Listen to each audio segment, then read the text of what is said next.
yaxşı deyil, qapaz altındadır. Kəblə Qasım atı sakitləşdir. Qurbanəli bəy fərdi yox, ümumiləşmiş bir obrazdır. Yəni o bir qeyrətdir mənim deməli nökərim. Naçalnik soruşur ki, bəlkə sən də elə fanatik müsəlmanlardansan. Qurbanəli bəy deyir, bu xəncərə soxaram sənin qarnıma. Bu hadisələr aprel ayında gedir.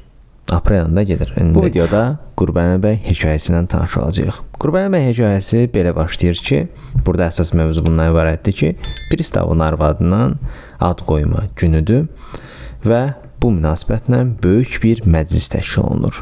Bu məclisdə mötəbər qonaqlar iştirak edir və pristavgilə gələn ilk qonaq başqa bir mahalın pristavı olur. O daxil olur içəri və gəlir pristavın arvadı ilə görüşür və ondan sonra keçir içəri. İkinci gələn qonağı isə qoşunların əfsəridir və bu Nikolay Vasilyeviç adlanır.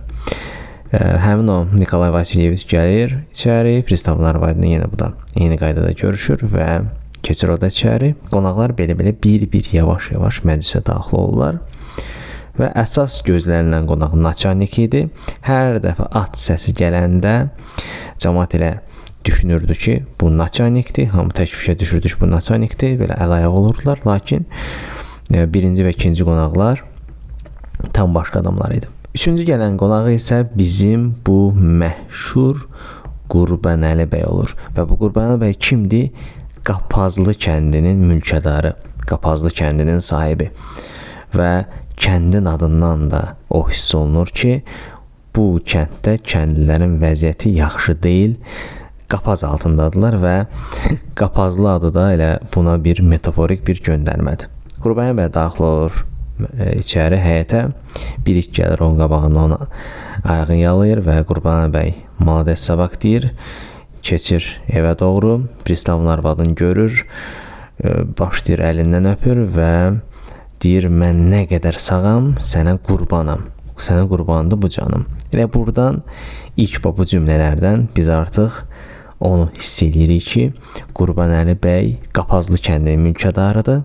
Bu kənddə bu kəndin adının Qapazlı olması onu göstərir ki, kəndlərin burada vəziyyəti yaxşı deyil. Deməli, Qurbanəli bəy öz kəndlərinə qarşı sərt, amansız, amma özündən yüksək şəxslərə qarşı, hansı ki, pristavın arvadıdır, onun qarşısında diz çökür və deyir ki, mən nə qədər sağam, sənə mənim bu canım qurban olsun. Qurbanəli bəy keçir içəri, yaltaqlıqla keçir içəri. Daha sonra başqa qonaqlar da gəlir və sonradan isə gözlənilən o qonaq naçalnik içəri daxil olur. Naçalnik gələndən sonra artıq sanki o məclisin son puzzle tamamlanır. Son puzzle tamamlanmış olur və məclis tam təşkil olunur. Əvvəlcə qonaqlar təbii ki, ilk dəfədən başlayırlar çay içməyə. Otururlar, çaydan içirlər biraz və çöldən bir at kişnərtisi səs gəlir. Qurbanəli bəy öz nökərin səsləyir ki, Kəblə Qasım atı sakitləşdir. Əvvəlcə belə səs edir. Sonradan biraz keçir, yenə at kişniyir və Qurbanəli bəy çıxır eyvana. Digər qonaqlar da gəlirlər eyvana, görsünlər bu nə məsələdir. Və görürlər ki, Qurbanəli bəy Kəblə Qasımın üzərinə qışqırır, deyir ki, atı biraz qıraqda gəzdir, at əlindən çıxar. Belə bir şey söylüyor. O tərəfdə də naçalnikin atı var, hansı ki sonda məclisə gəlmişdi. Naçalnikin atı da Qurbanəli bəyin atına baxır, sanki bunlar bir-birinə baxırlar, bir-birlərindən qıcıqlanırlar. Adətən itlər də elə şey görür. Burada isə atlarda elə bir şey var ki, bir-birinə baxırlar və qıcıqlanırlar. Naçalnik Qurbanəli bəyin atını görür və deyir ki, nə qəşəng atın var, neçə yaşı var? Deyir ki, Qurbanəli bəy də deyir ki, bəs 4 yaşı var. Və soruşur ki, Qurbanəli bəyə ki, bəs hardandır bu at səndə? Qurbanəli bəy deyir ki, peşkəşdir, yəni hədiyyədir, götürə bilərsən.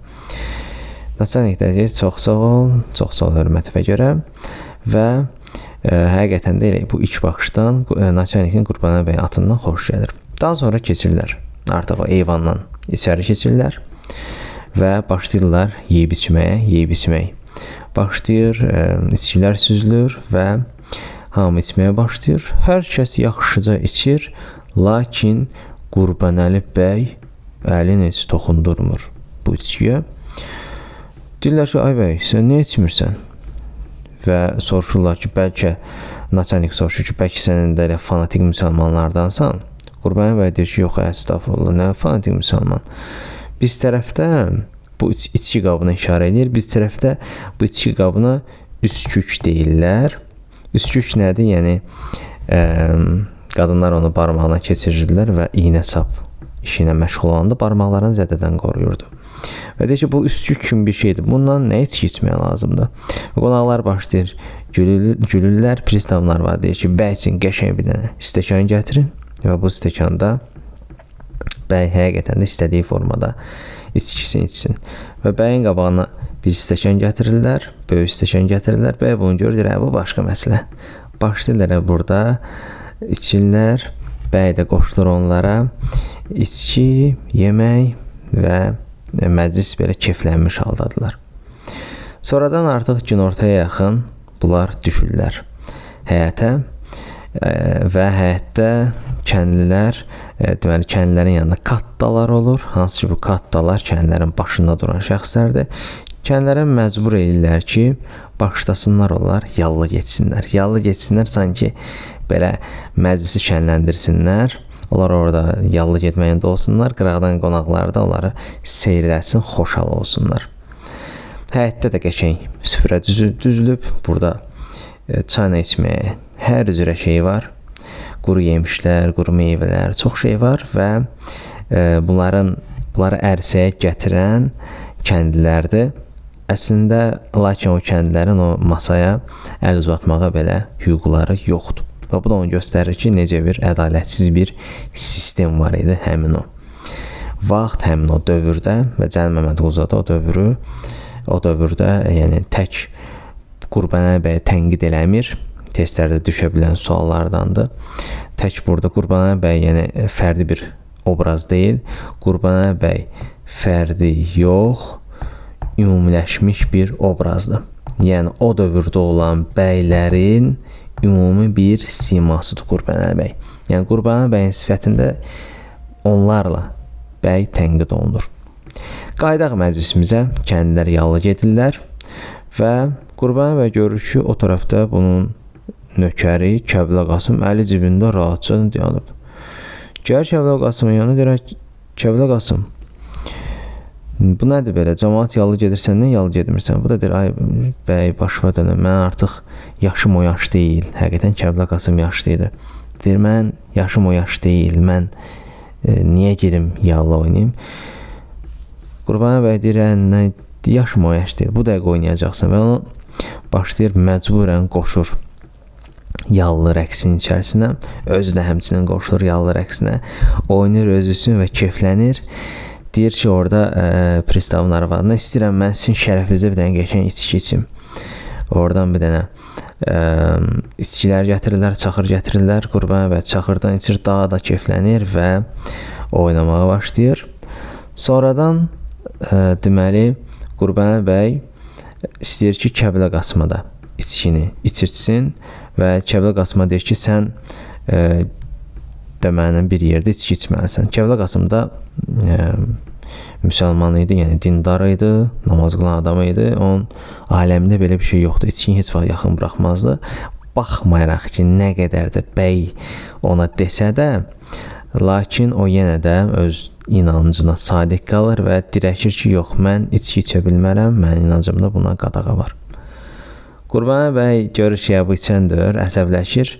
İçkinin yarısını özü içir, yarısını da Kəblə Qasımın üstünə tökür və uzaqlaşır oradan, gəlir naçalnikin yanına. Və naçalnikə deyir ki, mən bu nökərim həqiqətən axmaqdır.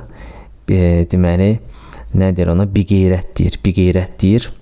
Və bununla bağlı da əlavə bir qeyd deyim ki, bu əsərdə həm varvarizmlərdən istifadə olunub, belə ki, rus sözləri var bu əsərdə, eyni zamanda vulqarizmlərdən istifadə olunub, təkraramizi ifadələrdən istifadə olunub, hansı ki, deməli, Qurbanəli bəy öz nökərinə qarşı deyir, Kəblə Qasıma qarşı söyləyir bunu və Qurbanəli bəyin öz nökərlərinə qarşı istifadə etdiyi ifadələr vulqarizmə uyğun gələn bir ifadələrdir. Və deyir ki, bəs bu o bir qeyrətdir mənim deməli nökərim, çünki içki içmir. Çünki mən ona deyirəm ki, ay kişi, sən üzümü yeyirsən, bu da üzümün suyudur da. Əgər üzümü yeyirsənsə, onun suyunu niyə içməyəsən? Eyni şey deyil. Naçalnik dedi ki, yəqin ki, avam kişidir də, indi bu bilmir də ki, bəs o üzümün suyudur, ona görə içmir, fikirləşir ki, içki tam ayrı bir maddədir. Deməli, Qurbanəli bəy də deyir, yox, kişi, o yaxşı bilir. Kərbəlayı Qasım yaxşı bilir bunun üzüm suyu olduğunu. Lakin bir qeyrətdə ona görə o götürüb içmir. Yəni, Qurbanəli bəy deyir ki, bu Kərbəlayı Qasım yaxşı da bilir hər şeyi. Amma bir qeyrətliyindən götürür o içkini içmir. Sonradan deməli Qurbanəli bəy Uzundərə musiqisini sifariş edir. Uzundərə musiqisini sifariş edir. Yaxşıca öz üçün oynayır. Lakin o musiqi alətindən çıxan səs deməli xanımlardan birinin başına düşür və Naçalnikə deyir ki, o xanım, bəs musiqini də yığışdırın, başım ağrıdır. Naçalnik də Qurbanəli bəy deyir ki, bəs musiqini yığışdıraq da xanımların başına düşür bunun səsi. Qurbanəli bəy deyir ki, yox, mən oynamaq istəyirəm. Bu indi yavaş-yavaş qızışmışıq, həvəslənmişik, qoy oynayım. Lakin Naçalnik deyir ki, ki, sən sonra oynayarsan, gedək atı göstər. O bayaqdan görmüşdü atın və istəyirdi ki, atı həqiqətən də canlı olaraq da belə görsün və bayaq həmin o çay məclisində Qurbanəli bəydən soruşmuşdu ki, atın yaşı neçədir? Demişdi, 4 yaşardı və eyni zamanda soruşmuşdu ki, bəs at necə yeriyir? Qurbanəli bəy də demişdi ki, əgər bu atdan bütün mahalda daha sürətli at tapsan, mən bığımı qırxaram. Mən bığımı qırxmasam qurumsağam. Belə bir ifadə səsləndirir. Və Naçalnikin həqiqətən də belə içində bir maraq yaranır ki, görəsən bu necə bir atdır ki, Qurbanəli bəy bunu bu qədər tərifləyir, görsən yürüməyi necədir. Və gəlirlər atın yanına. Qurbanəli bəy atın sürətini göstərməkdən ötürü minir ata, qəşəngcə çapır o qabağa dala və göstərir ki, bu at həqiqətən də çox sürətli atdır. Həmçinin Naçalnikə atın dişlərini göstərir ki, bu da sənə sübut, həqiqətən də bu at 4 yaşına təzə daxil olub, 4 yaşardı, yəni o dişindən baxmaqdan onu artıq onlar başa düşürdülər. Belə atla bağlı söhbətlər olur və Qurbanəli bəy deyir ki, bu atın daha qəşəngi mən evimdədir, kaş onu da görərdim. Belə bir ifadədir, amma hələ ki burada, bu həyətdəki olan hissədə Qurbanəli bəy bu Naçalnikgili evinə dəvət eləmir. Hələ evinə dəvət eləmək qarşıdakı hissələrdə olacaq, hansı ki o dəvətin sonu Qurbanəli bəy üçün heç də yaxşı nəticələnməyəcək. Artıq biraz zamanı irəli çəkək, axşamdır, evdədirlər artıq, evə qalxıblar, həyətdədirlər, evə qalxıblar. Onu da deyim ki, bu hadisələr aprel ayında gedir. Aprel ayında gedir. İndi ola bilər, testə düşə bilər ki, Qurbanəli bəydəki hadisələr hansı aydadır? Yaz ayıdımı? Yaydımı? Nədir? Yaz ayıydı. Özdə lap qəşəng vaxtından aprelin ayındaydı. Deməli, artıq zaman irəli çəkmişik, axşam üstüdür. Axşam tərəfdə hətta. Qonaqlar əvvəlcə kart oynayırlar, sonradan deməli, məclisə artıq yemək gəlir, qəşəng yeməklər gəlir və yeməyə başlayırlar və təbii ki, nə olacaq? Sağlıqlar olacaq. Deməli, ilk olaraq Qurbanəli bəyin sağlıqlarını deyək. Birinci sağlığı Qurbanəli bəyin olur Mikhail Pavloviç. Hansı ki, bu Mikhail Pavloviç pristav idi. O deyirik, pristavın arvadının adı qoyulma günündə. Həmin o pristav Mikhail Pavloviçdir və Qurbanəli bəy onun şərəfinə qəşəng sağlıq deyir, özdə sən bizim pristav olmamışdan əvvəl bizim günümüz pis gündə idi. Sən gəldin, bizi həqiqətən də xoşbəxt elədin və maraqlıdır ki, belə bir şey söylüyor ki, bəs heç digər pristavlardan heç xoşum gəlmirdi. Amma sən gələndən sonra Pavloviç müraciətlə deyir, sən gələndən sonra həqiqətən də bizim bu mahal, oba həqiqətən yaxşı bir vəziyyətə gəlib çatıb və bir dənə orada bir qeyd deyir ki, hardasa 10-15 il əvvəl bir başqa pristav var idi. O da deyir, yaxşı belə loto oğlanı idi. Bir dənə mənə it hədiyyə eləmişdi. Yəni bu Qurbanəli bəy onun bunun yanında konkret bunu tərifləyən, amma vəzifədən getsin həmin adam, onun dalıyca danışan bir şəxs idi. Bəlkə də bu Pavloviçin əvvəlki pristavların da yanında onları çox tərifləmişdi, amma indi Pavloviçin yanında da deyir ki, bəs onlardan heç mənə xoşum gəlmirdi. Sadəcə özü üçün, öz mənsəbi üçün çalışan bir yaltaq bir insandı Qurbanəli bəy.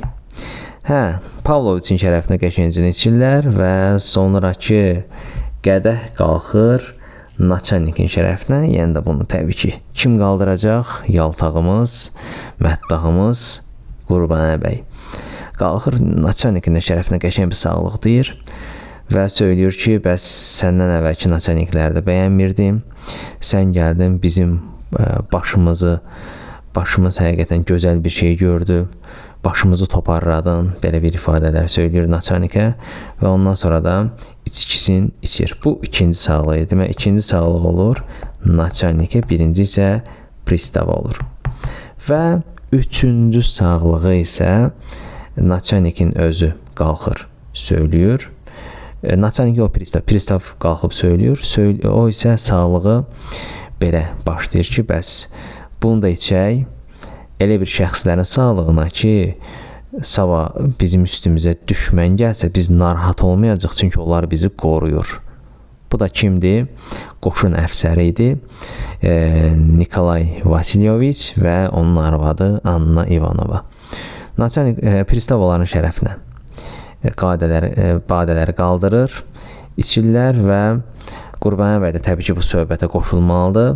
O da deyir ki, həqiqətən bunu içək əfsərimizin sağlığına, qoşun başçımızın sağlığına. Çox güclü, yaxşı adamdır o.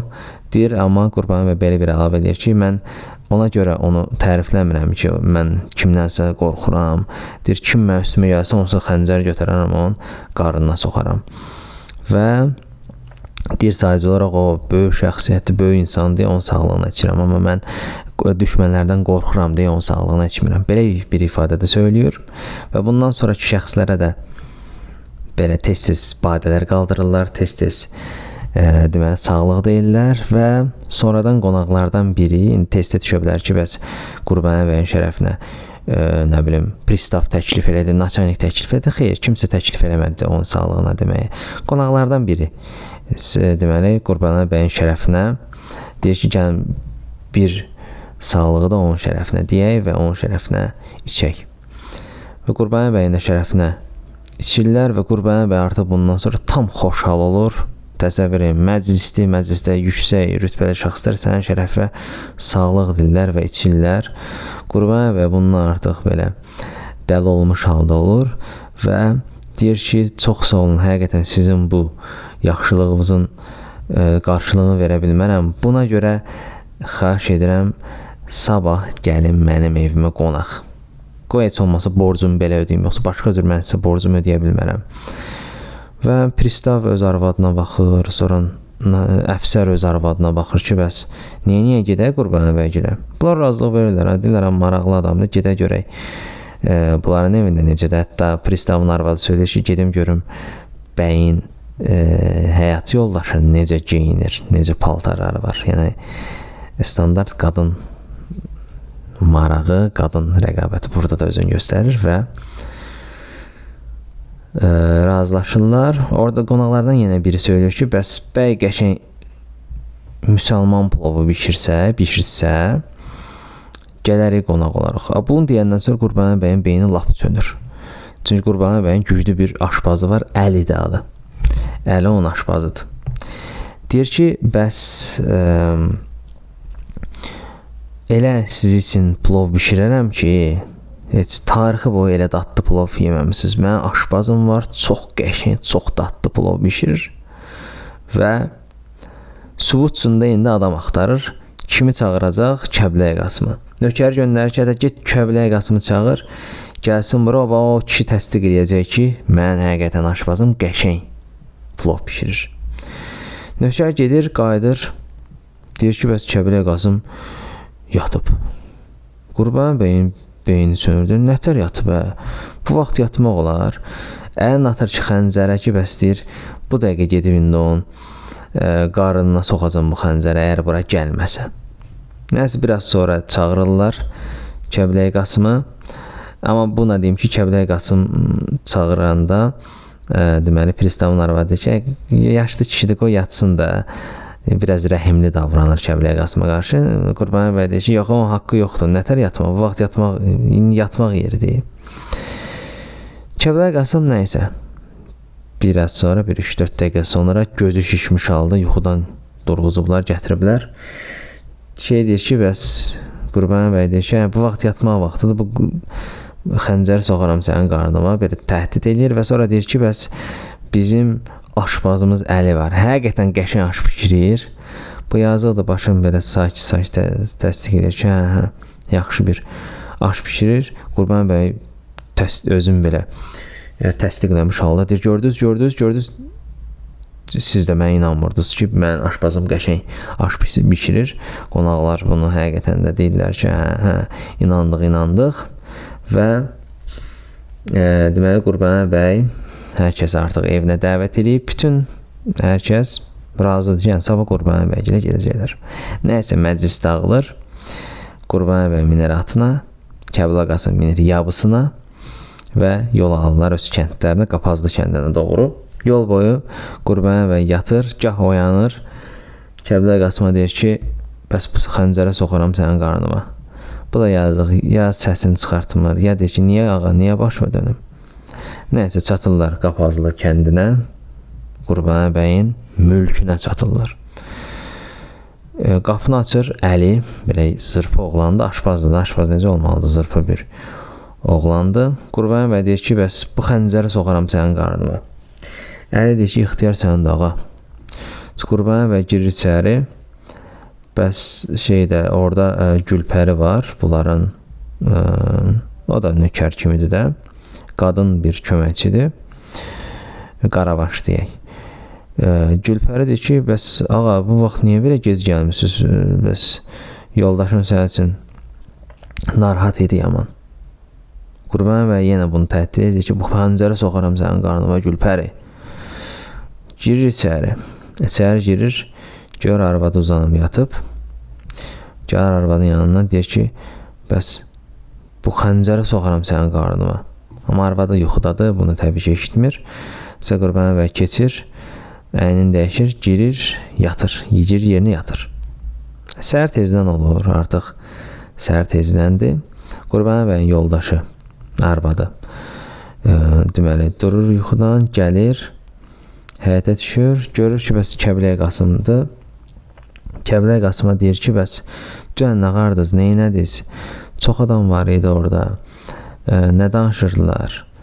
Bu Kəblə Qasım deyir, həqiqətən çox adam var idi. Orada da deyir, bəs qadınlarla kişilər bir yerdə oturmuşdular, yeyirdilər, içirdilər. Gülpəri o tərəfdən deyir ki, bu başıma xeyir, belə şey olar. Və Qurbanəli bəyin yoldaşı Kəblə Qasıma deyir ki, bəs nə danışırlar, nə edirdilər? Kəblə Qasım deyir ki, ay xanım, başıma dönüm, mən nə bilim onlar nə danışırlar, mən onların dilini bilmirəm axı. Deməli, buradan belə şey başa düşürük ki, Kəblə Qasım rus dilini bilmir, amma Qurbanəli bəy bilir. Çünki Qurbanəli bəy şəxslərlə rus dilində ünsiyyətdə idilər. Biz əsəri Azərbaycanca oxuyuruq, amma təbii ki, məntiqlə baxanda Qurbanəli bəy onlarla rus dilində ünsiyyətdə olublar. Kəblə Qasım deyir ki, bəs mən onların dilini bilmirəm, nə bilim. Sonradan soruşur ki, Qurbanəli bəyin yoldaşı soruşur ki, bəs Kəblə Qasım, orada Qurbanəli bəy rus arvadları ilə çox danışdı. Kəblə Qasım da deyir ki, bəs rus arvadları ilə çox danışmadı, amma naçalniklə çox danışdı. Belə bir fikir söylüyor və bundan sonra aşpaz Əli daxil olur bunların arasına. Deyir ki, bəs nə pişirim bu günə? Yoldaşından soruşur Qurbanəli bəyin. Bu da deyir ki, bəs Kəblə Qasım, Qurbanəli bəy nəsə demədi yeməyi pişirməklə bağlı. Bu da deyir, yo xanım, heç nə demədi. Gülpərdən soruşur ki, bəs Gülpər nəsə dediyi sənə ki, bu günə nə bişirək? Əslində aş deməlidir, deməli sabah qonaqlarım gələcək, yaxşı plov bişirin, amma Qurbanəli bəyin təbii ki, belə şeylər vecinə deyil. Söz gəlişi dəvət edib, keyfində olub, bilməyim nə danışıb. Gülpər dedi ki, yox, xanım, nə yemək söyləmək, hətta mənə təhdid edirdi. Bu xanımı deyir ki, bu elə şeylər danışmır. Gülpər deyir, vallahi təhdid edirdi, götürmüşdü xəncəri, dedi ki, soxaram sənin qarnıma. Belə şeydir, artıq Qurbanəli bəyin yoldaşı başa düşür ki, Qurbanəli bəy keyfli olub, qəşəng keyfli olub, soruşur ki, bəs Kəblə Qasım, Qurbanəli bəy içmişdi, bu da deyir, xeyr içməmişdi. İndi burada onu satmamaq üçün belə bir ifadə səsləndirir Kəblə Qasım. Yəni, Kəblə Qasım həqiqətən sadiq, öz ağasına, nə qədər də ağası kobud, insaniliyi olmayan bir şəxs olsa da, yenə də Kəblə Qasım onun sadiqdir. Nəysə, Qurbanəli bəyin arvadı deməli, özü qərar verim olur ki, nə pişirsinlər. Əliyə deyir ki, gəl bu qədər pulu götür, get bazara ət al, qəşəng bozbaş pişir. Nəysə, Əli ilə Kəblə Qasım gedirlər ət almağa. Bir dənə bir şey deyim, haşiyə olaraq Kəblə Qasım qonaqların deməli gələcəyini, Qurbanəli bəyin məclisdə onları evinə dəvət edəcəyini bilmirdi. Çünki o vaxt yatmışdı, yəni o vaxt məclisdə deyildi ümumiyyətlə. Nəysə, artıq gün ortadır.